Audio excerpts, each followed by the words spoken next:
करणारे लोक आहेत। त्यामुळे कुठे काही घडलं तर लोक मला सांगतातच। पण अशा प्रकारे आंदोलनाचं आणि महाराष्ट्राच्या समाजाचं आरोग्य बिघडवणाऱ्या मंत्र्याला तुम्ही नंतर कॉर्नर का नाही केलं? मंत्री म्हणजे मला समजलं नाही।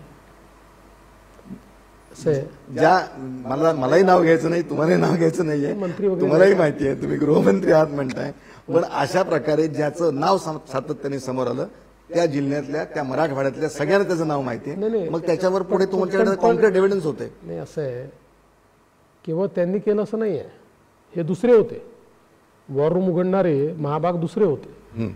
पण ते ठीक आहे, शेवटी मी असं मानणाऱ्यांपैकी आहे की कर्म परत येतं। त्याच्यामुळे एखाद्या निवडणुकीपुरतं तुम्ही समाजाला त्या ठिकाणी दिग्भ्रमित करू शकाल, समाजात तेढ निर्माण करू शकाल, पण लॉंग टर्ममध्ये समाजामध्ये तेढ निर्माण करणाऱ्याला कोणी लक्षात ठेवत नाही, समाज एकत्रित करणाऱ्यांनाच लोक लक्षात ठेवतात। त्यामुळे ठीक आहे, ते जे काही गोष्टी ते करतील त्याला समर्थ उत्तर शासन निश्चितपणे देईल। तुम्ही आत्ता विषय निघाला की तुमची एक वेगळी प्रतिमा आहे, तुमच्या प्रतिमेला डॅमेज करण्याचा प्रयत्न विरोधकांकडून होतो, राजकारणाने होणार आहे। तुम्ही दुसऱ्यांची घरं फोडली असा आरोप तुमच्यावर होतो आणि तुमची प्रतिमा डागाळण्याचा प्रयत्न करतो। ठाकरेंच्या घरातून, ठाकरेंची शिवसेनेच्या घरातून एकनाथ शिंदे बाहेर पडले, पवारांच्या घरातून अजितदादा बाहेर पडले, अशी इमेज जी सातत्याने नॅरेटिव्ह जे करण्याचा प्रयत्न होतो त्याला तुम्ही काय उत्तर द्याल? पहिली गोष्ट अशी आहे की या महाराष्ट्रामध्ये फोडाफोडीचं राजकारण कोणी केलं? शिवसेना कोणी फोडली? 1992 साली पहिल्यांदा शिवसेना फुटली, ज्यावेळेस हिंदू हृदय सम्राट शिवसेना प्रमुख बाळासाहेब ठाकरे जिवंत होते, त्यांच्या हयातीत कोणी फोडली? आज त्यांच्यासोबत मांडीला मांडी लावून बसले आहेत आणि आम्हाला फोडली म्हणतात। आज मुंड्यांचं घर कोणी फोडलं? हो, एक नाही, मी 100 उदाहरणं या ठिकाणी देऊ शकतो। त्यामुळे आपण केलं तर ते राजकारण, त्यांनी केलं की राजकीय मुत्सद्दीपणा, आणि एखादी गोष्ट घडली आणि त्या गोष्टीचा आम्हाला फायदा झाला की त्या ठिकाणी राजकीय स्तर खाली गेलेला आहे, घरफोडी चाललेली आहे, अशा प्रकारचं वक्तव्य हे दुटप्पीपणा आहे। बघा, ही गोष्ट सगळ्यांना माहिती आहे आणि ही जगजाहीर आहे की हे दोन्ही पक्ष पुत्रमोहामुळे आणि पुत्रीमोहामुळेच फुटले आहेत। हे जे अमितभाई शहा म्हणाले ते अत्यंत खरं आहे। का अजितदादांना बाहेर पडावं लागलं? का त्यांची कुचंबणा झाली तिथे? का त्यांना असं वाटलं की नाही आपण बाहेर पडलं पाहिजे? कारण सातत्याने अजितदादा त्या ठिकाणी सांगत होते की आपल्याला मेनस्ट्रीममध्ये गेलं पाहिजे, आपल्याला BJP सोबत गेलं पाहिजे, मोदीजी देशाचा विकास करतात मोदीजींसोबत गेलं पाहिजे, पण कुठेतरी लीडरशिप अजितदादांच्या हातात जाते आहे असा विषय आला आणि त्यामुळे त्यांची कुचंबणा झाली आणि त्यांना बाहेर पडावं लागलं। इकडे देखील असंच आहे ना। इकडे ज्या प्रकारे काँग्रेससोबत उद्धवजींनी आपला पक्ष नेला आणि त्यांच्या पक्षाने सगळ्यांना माहिती होतं मुख्यमंत्री कोण होणार आहे, महायुतीमध्ये कोण मुख्यमंत्री होणार आहे, त्यांच्या पक्षात सगळ्यांना माहिती होतं। त्यांनी स्वतः अनेक वेळा स्टेजवर म्हटलं होतं, भाषणांमध्ये म्हटलेलं आहे, त्यांच्यासमोर 50 वेळा म्हटलेलं आहे, पण खुर्ची करता त्यांनी कॉम्प्रोमाइज केलं आणि त्यावेळी एकनाथराव शिंदेजींसारख्या एका शिवसैनिकाला असं वाटलं की काय चाललंय, आणि मग हे देखील लक्षात आलं की शेवटी त्यांना पक्षापेक्षा पुत्रमोह मोठा आहे, पक्षाची चिंता नाही आहे। मग अशा परिस्थितीमध्ये आपलं अस्तित्व काय हा प्रश्न ज्यावेळेस निर्माण झाला, आणि एवढंच नाही आहे तर पुत्रमोहामध्ये एकनाथराव शिंदेंना पूर्णपणे संपवण्याचा डाव देखील चालला होता। कधीतरी तुम्ही त्यांना एकट्यात विचारा, त्यांना संपवण्याचा डाव म्हणजे काय? म्हणजे काय तुम्ही त्यांना विचारा, ते तुम्हाला सांगतील। मला तर माहितीच आहे, पण त्यांना केसेसमध्ये फसवायचं हा प्रयत्न चालला होता। त्यांचं जे डिपार्टमेंट आहे, मंत्री ते होते आणि डिपार्टमेंट वेगळे लोक चालवायचे। कुठून चालायचं? अर्थाचं मातोश्रीहून चालायचं. म्हणजे मला हे सांगा की मी हे कधी पाहिलं नाही की पालकमंत्री मंत्र्याला न बोलवता, जो MMRDAचा प्रमुख आहे त्याला न बोलवता MMRDAची बैठक घेतात आणि सांगतात मी पालकमंत्री आहे म्हणून घेतली. MMRDA मध्ये व्हायची की आणखीन कुठे व्हायची? MMRDA मध्ये व्हायची. सगळ्या अधिकाऱ्यांना जावं लागायचं. पुत्रमोहच होता.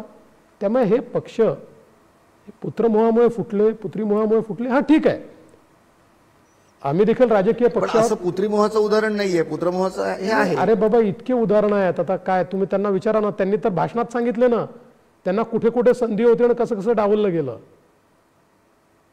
त्यांनीच सांगितलं ना. आणि त्यांना कसं तोंड घाशी पाडण्यात आलं. असं आहे, मी यापूर्वी तुमच्याही चॅनलवर सांगितलंय की पवारसाहेब अनेक वेळा आमच्यासोबत येणार होते आणि आमची 19ची चर्चा तर पवारसाहेबांचीच झाली होती, इतर कोणाची झाली नव्हती. आणि मग कसं वेळेवर अजित पवारांना तोंड घाशी पाडण्यात आलं हे सगळ्यांनी बघितलंय. म्हणजे अपमानित व्हायचं अजित पवारांनी आणि नेतृत्व यांनी म्हणजे स्वीकारलं. अगदी ते अध्यक्षपद सोडण्याचा जो एपिसोड होता त्यावेळेस देखील असंच काहीच होतं. 100%. कारण त्यावेळी आमच्याशी चर्चा केली होती आणि आम्हाला हे सांगण्यात आलं होतं की बाबा पवारसाहेब अध्यक्षपद सोडणार आहेत आणि त्यानंतर सगळा पक्ष हा सुप्रियाताईंच्या नेतृत्वात महायुतीमध्ये येईल.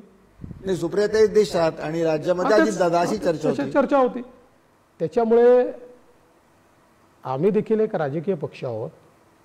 ज्यावेळेस हे पक्ष फुटले त्या ठिकाणी आणि ज्यावेळेस आम्हाला लक्षात आलं की यांना मेनस्ट्रीममध्ये यायचं आहे, आम्ही त्यांना घेतलं आमच्यासोबत. काय वाईट केलं?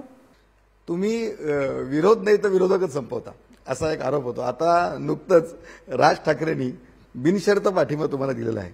चर्चा अशी आम्ही ऐकून होतो की विशेषतः मुंबईमधली एखाद दोन जागेवर राज ठाकरे त्यांचे उमेदवार उभे करतील. अगदी अमित ठाकरेंचं नाव देखील ऑफ द रेकॉर्ड कॉर्नर चर्चेमध्ये होतं. काय झालं नक्की आणि हा सगळा जो एपिसोड आहे याविषयी काय सांगा? मी प्रश्न विचारतो की राज ठाकरेंनी बिनशर्त पाठिंबा पहिल्यांदा दिला आहे का? 14ला मोदींना दिला होता. मोदीजींना एंडोर्स करणारे राज ठाकरे होते. 19ला त्यांनी बिनशर्त पाठिंबा महाविकास आघाडीला दिला होता. त्यांना सीट दिली होती का महाविकास आघाडीने? ते एकतरी सीट लढले होते का? नव्हते लढले. त्याच्यामुळे असं काही राज ठाकरेंनी काहीतरी वेगळं केलं आहे असं मानण्याचं कारण आहे. हां, हे खरं आहे की आमची त्यांच्याशी चर्चा चालली होती, पण सीट त्यांना जी हवी होती ती शिवसेनेकडे होती. शिवसेनेचा साहजिक आग्रह होता की आमच्या चिन्हावर लढलं पाहिजे. याचं कारण शेवटी त्यांचं देखील अस्तित्व त्यांना ठेवायचं आहे शिवसेनेला. आणि मग त्या सगळ्या चर्चेमध्ये ते असं म्हणाले की नाही, माझं स्वतःचं चिन्ह आहे, काय हरकत नाही, मला समजा जर तुम्ही माझ्या चिन्हावर देऊ शकत नसाल तर मी मोदींना पाठिंबा देईन, आपण विधानसभेच्या वेळी. राष्ट्रीय स्तरावरच्या प्रसारमाध्यमांमध्ये ही चर्चा आली होती की अगदी जे धनुष्यबाण चिन्ह जे ठाकरेंचं आहे ते आता धनुष्यबाण ह्या ठाकरेंकडे येणार आणि ठाकरे विरुद्ध ठाकरे असा संघर्ष, ह्याच्यात तथ्य आहे? नाही हो, हे काय तुम्हाला सांगतो, ते मुंबईमध्ये आहे ना, एक 4-5 पत्रकार बसलेले आहेत जे घरी बसून बातम्या तयार करतात. आणि मला वाईट याचं वाटतं की त्यांच्या बातम्या सगळे चालवतात. म्हणजे कोणी पलटून विचार देखील करत नाही की याच्यात तथ्य किती आहे. मग किती आपण पतंगबाजी करावी याचं काही ना काही थोडं तरी एक निर्बंध ठेवला पाहिजे. आणि मग त्याच्यावर असं असतं का, कोणी आपला पक्ष दुसऱ्याच्या हाती देईल का आणि ते तरी मागतील का? असं नसतं राजकारणात, असं थोडी होतं. नाही, त्या पतंगबाजी मागे लॉजिक असं आहे ना की शिंदे आणि फडणवीस यांच्यामध्ये कुठे ना कुठे भांडण लावण्याचा प्रयत्न असतो किंवा त्यांच्यामध्ये भांडण आहे, मग आता शिंदेचं महत्व कमी करायचं, मग राज ठाकरेंचं महत्व वाढेल, अशा पद्धतीने मग चर्चा रंगतात आणि मग त्या युट्यूबवर चर्चा सुरू होतात. नाही, मला असं वाटतं म्हणजे माध्यमांची विशेषतः काही पत्रकारांची माफी मागून मी एवढंच म्हणू इच्छितो की त्यांनी हे मनातनं काढून टाकावं की ते कोणाचं महत्त्व वाढवू शकतात किंवा कमी करू शकतात. हां, ते बातम्यांच्या माध्यमातनं कदाचित कमी अधिक करू शकतात, पण शेवटी जनता आहे ना, कोणाचं महत्त्व द्यायचं आणि कोणाला द्यायचं नाही हे जनता ठरवते आणि इतके वर्ष जनतेने ते ठरवलेलंच आहे. राज ठाकरेंनी बिनशर्त पाठिंबा दिला, पण वंचित बहुजन आघाडीने तुम्हाला कधी पाठिंबा दिला नाही, पण वारंवार त्यांचा आरोप हा होतो की वंचित बहुजन आघाडीमुळे तुम्हाला फायदा होतो, भाजपला फायदा होतो आणि आता महायुतीला फायदा होईल.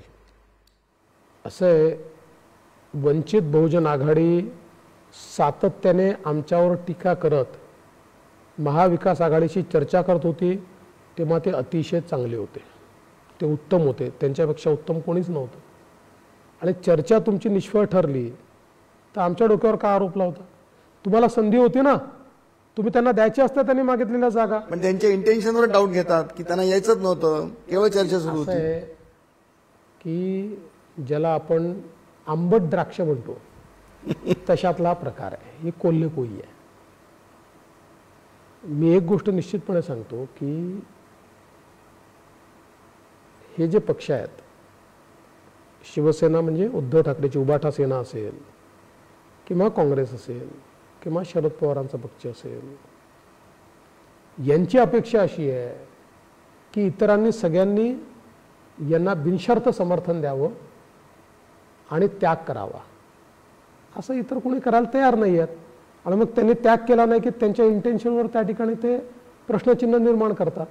मला असं वाटतं त्याचं उत्तर